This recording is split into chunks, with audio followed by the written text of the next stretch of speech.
Hi there, welcome to the archives. So, this episode is called Mental Health Awareness Month. Let's Talk Solutions. This is a follow up to the previous blog called Mental Health Awareness Month. Let's Talk Personal Responsibility and Accountability. If you missed part one, check that out. It's called Mental Health Awareness Month. Let's Talk Suicide Rates. Part two is Mental Health Awareness Month. Let's Talk Stigma and Discrimination. So, this is part four, and this is a final episode, final blog post. This one it wraps up the mental health awareness series that I just did, and it looks at possible solutions and alternatives to death by suicide. Obvious trigger warnings for suicide. So May is Mental Health Awareness Month, and June is Pride Month. For me, June marks one of the heaviest days of my life, and it's part of my own suicide story. With this in mind, this post looks mostly at the works and labor of abolitionists and disability justice activists and advocates who I'm learning from and who are paving the way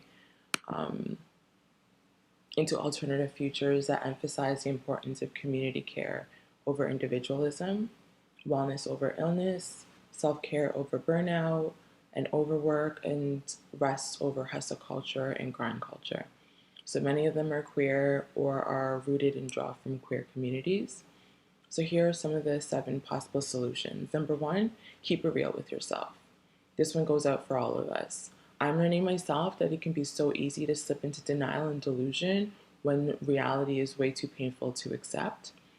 But we have to do our best to keep it real with ourselves and each other. So many of us are struggling with our own mental health. And rather than accept and admit it, we deny and lie to ourselves and to others that we're doing okay. And then we turn around and judge or project our fears around this topic onto other people, which often leads to stigma and discrimination of different degrees. So let's stop this, myself included. The Canadian Mental Health Association reminds us that everyone has mental health and will experience some challenge to their mental well-being at some point, though not everyone will experience mental illness. So on their website, they help us differentiate the difference between mental health and mental illness. So they write, and this is a quote from the website: mental health is a concept similar to physical health. It refers to a stage of well-being. Mental health includes our emotions, feelings of connection to others, our thoughts and feelings, and being able to manage life's highs and lows. They add, and again, this is a quote: the presence or absence of a mental illness is not a predictor of mental health. Someone without a mental illness could still have poor mental health, just as a person with mental illness could have excellent mental health. To this end, it's important to keep it real with ourselves so we don't end up running toxic subconscious patterns that harm others. We've all been there, right? At some point, myself included. Let's keep it real. So number 2 is speak up, ask for help, and have a safety plan in place. So having an emergency safety plan in place is helpful. Mapping out what an emotional safety plan looks like in advance helps to alleviate some of the tensions and stress when we're in crisis. So it's empowering, and it gives us a sense of bodily autonomy. It places agency back in our hands, especially when life makes us feel so powerless.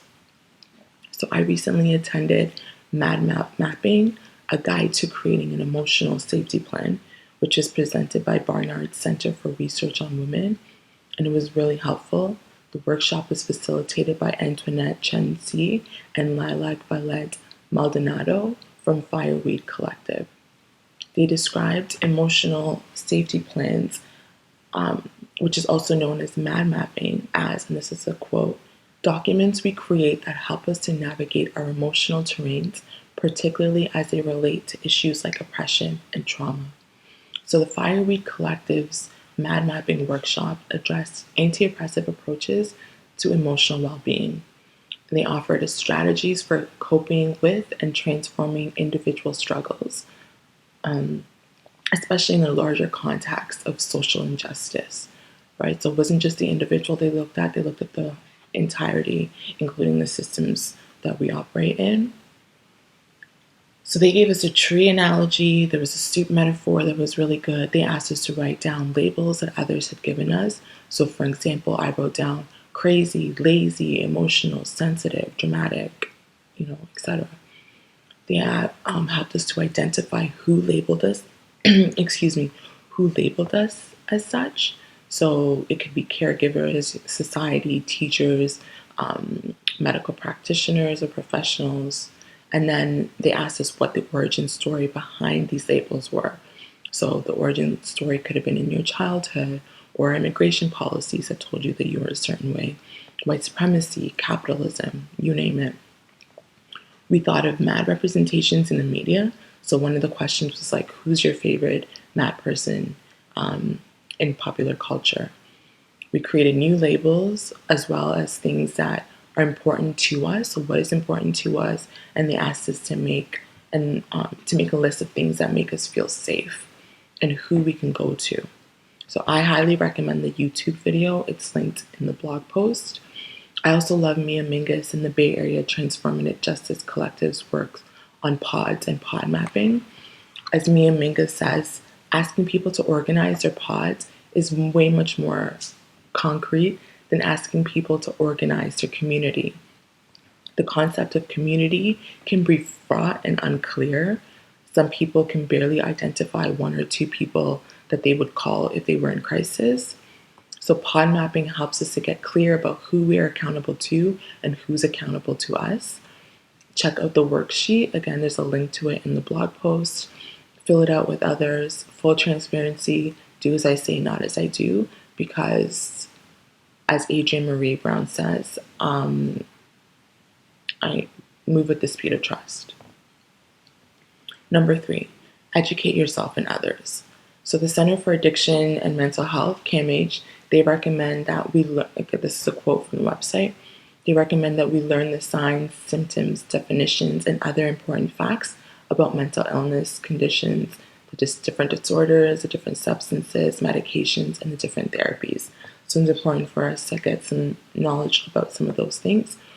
Making more people knowledgeable is a start, including what emotions are, how to regulate them, teaching about the nervous system, how it's connected to the brain, neural pathways, neurotransmitters. All of that is really important knowledge to know.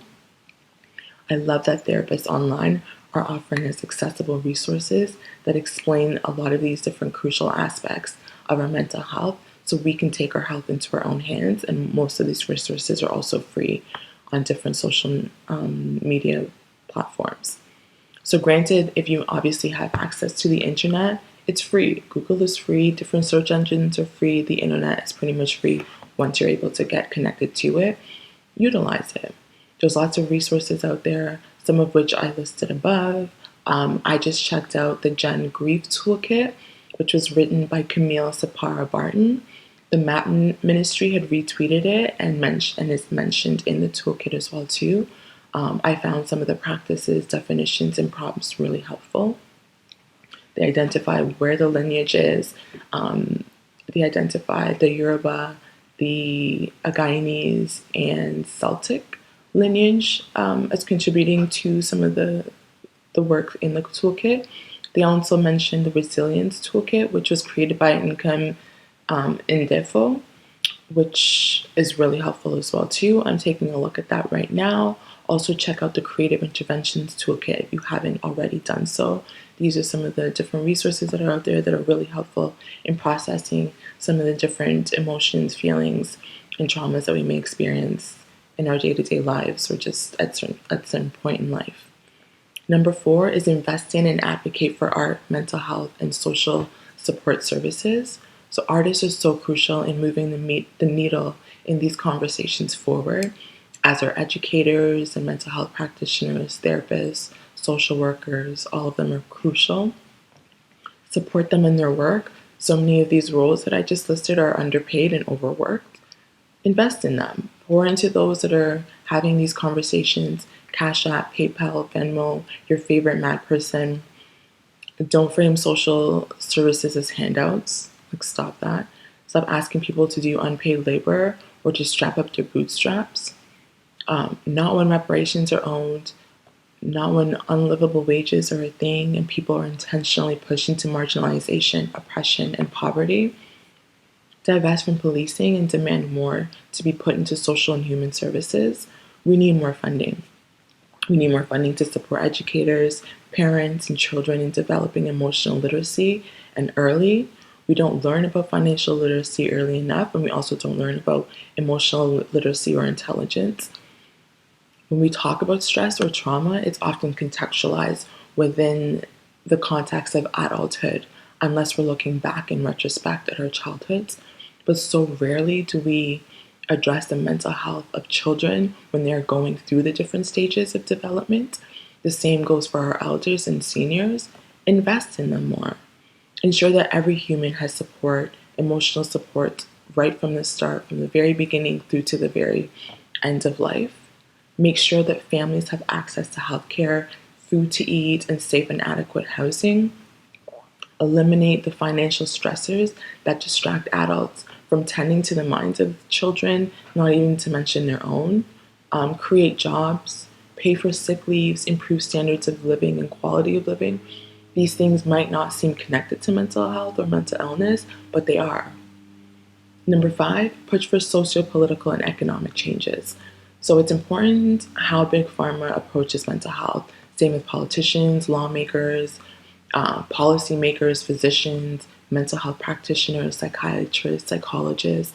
All of these different people have a crucial role to play in terms of how we construct mental health or mental illness and the things that we think about it. So for those who have spent any time in a quote-unquote psych ward, you know where and how so much can be done or should be done to be changed.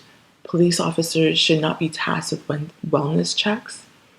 ODSP, at least in Toronto, at least in Canada or Ontario, ODSP and Ontario Works need to be increased. People can't live on those wages. Same with the minimum wage.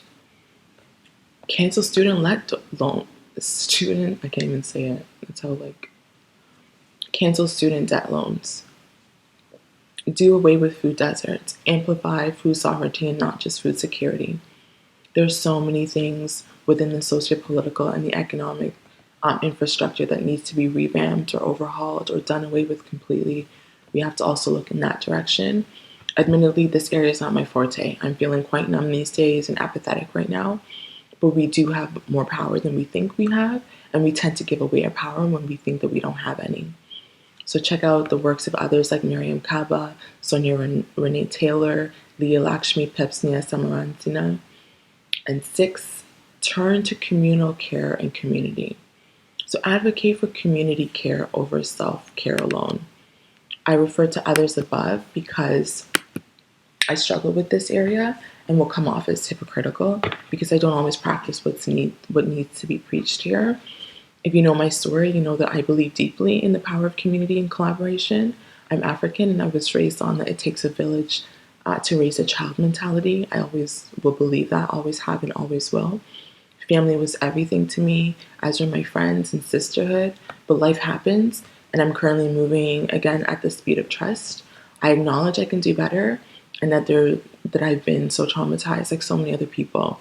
We've been traumatized into extreme and intense individualism, especially with the pandemic. So even then, I do nothing alone. I only get by because of communal support, right? Don't go it alone. It's a lie. It's a myth. It's a trap. Reach out, ask for help, talk to others, utilize crisis hotlines, find online community, share space, find joy with family and friends. Do all the things surrounded by those who are for you. And also watch your back, right? Because not everybody is for you. Even when they say that they are, trusting others is important, but make sure that you trust yourself first and foremost. Trust your intuition, protect your peace. Know that energy is the ultimate snitch. It don't lie. Listen to it, pay attention. And finally, number 7, end stigma and discrimination. Be more trauma and violence informed. So even enough with the stigma and the discrimination, we have to cut it out. It's not helping anybody. It only backfires because, as I started with, we're all at some point going to struggle with mental health. Get to know people for who they are, and in the present moment, assume less, dialogue more, have difficult conversations, seek support, ask how folks need to be supported, believe and hear them, be mindful of stereotypes we perpetuate about ourselves and each other. Check where you're doing what Bell Hooks calls white supremacist capitalist patriarchy's work. Silence the cop in you, do away with the state in you, just do better and be better. Understand that folks are impacted by violence and trauma, and that it shapes and colors much of our lives. How we behave, the thoughts, patterns we have, how we treat ourselves and each other. These are all important. Violence changes so many of these things. Trauma plays such a role in this, especially intergenerational trauma. If you come from communities that have intergenerational trauma, be mindful of this. So as cliche as it sounds, you really never know what someone has been through or is going through. So be kind. Anyways, happy Pride.